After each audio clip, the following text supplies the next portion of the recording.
Hi everybody, it's Amy. Quick video today. We've been talking about advanced relapse prevention. We've been talking about abstinence.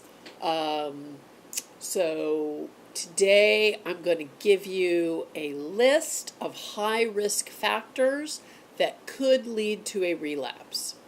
So this list may or may not apply to you. There may be risk factors on here, things that are not listed that do apply to you. So think about any additional risk factors that are not on this list that might apply.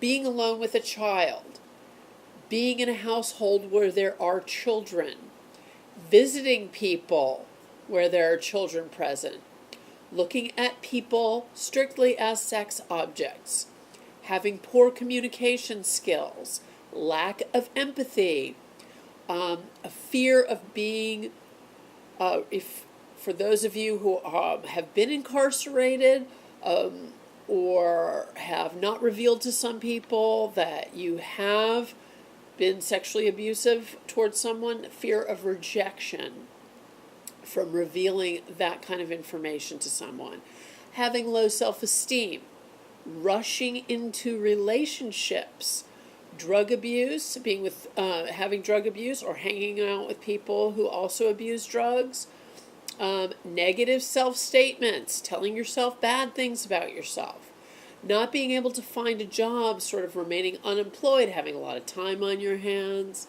holding in your anger, not expressing yourself. Again, when you're expressing that anger, it has to be expressed in the right way. Being dishonest with others and with yourself. Pretending to be someone who you are not.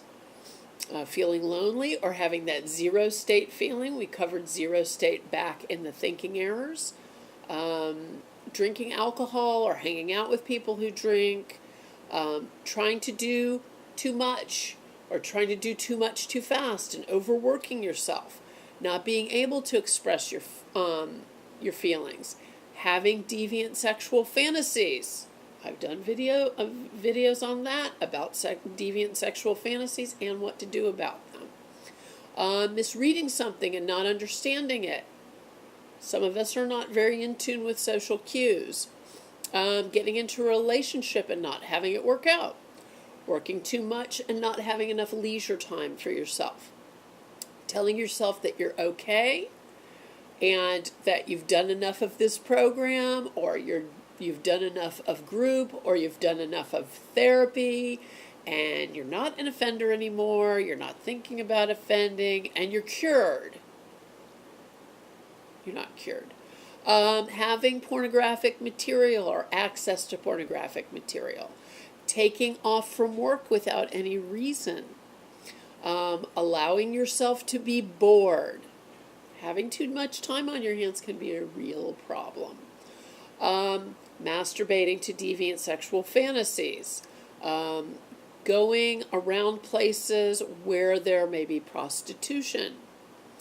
Being around other people who have committed sexual offenses other than outside of like a group therapy, but being around other people who have been offenders or people who you know have sexually offended and are talking about sex.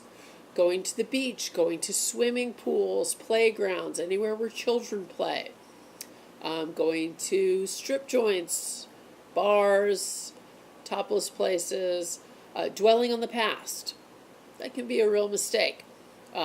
Staying to yourself too much, not reaching out to friends and family, or having a support group, working too much and not getting enough sleep or getting poor sleep, in a constant state of worry or feeling anxious, not being honest with people or with whoever you are in a relationship with, getting people to feel sorry for you.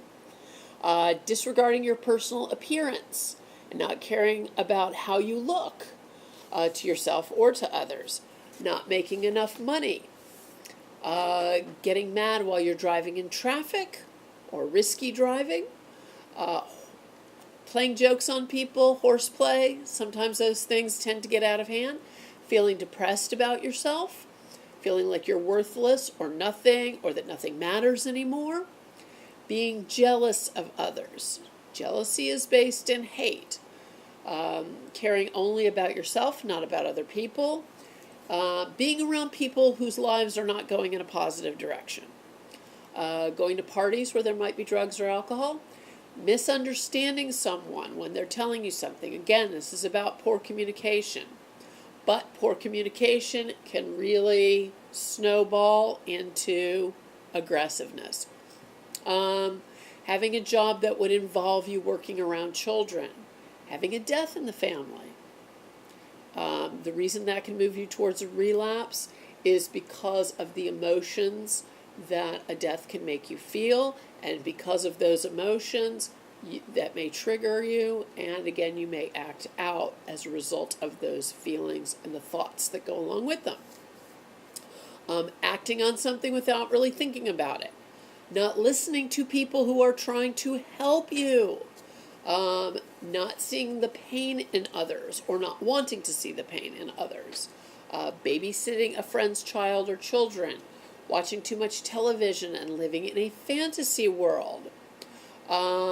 Manipulating people to get them to do what you want them to do or what you think you need to do. A period of time that feels stress-free. I know that sounds weird, but that's that false calm that we've talked about before. When things are also going too great, that can also be a time where a relapse can happen because you think that things are going great and that you don't have to be as vigilant about watching the things you do or where you're going or what you're saying, those kinds of things. And being secretive. Being secretive is a huge, huge problem for anybody, but certainly if you have a history of sex offense or any kind of addictive problems, being secretive, not being honest with yourself or with your support system about where you are in life can be very problematic and lead you towards a relapse. So next time we're going to discuss some high-risk factors and the negative emotional state that you might be in that could, again, get you closer towards a relapse. All right? Until next time, please subscribe to this channel.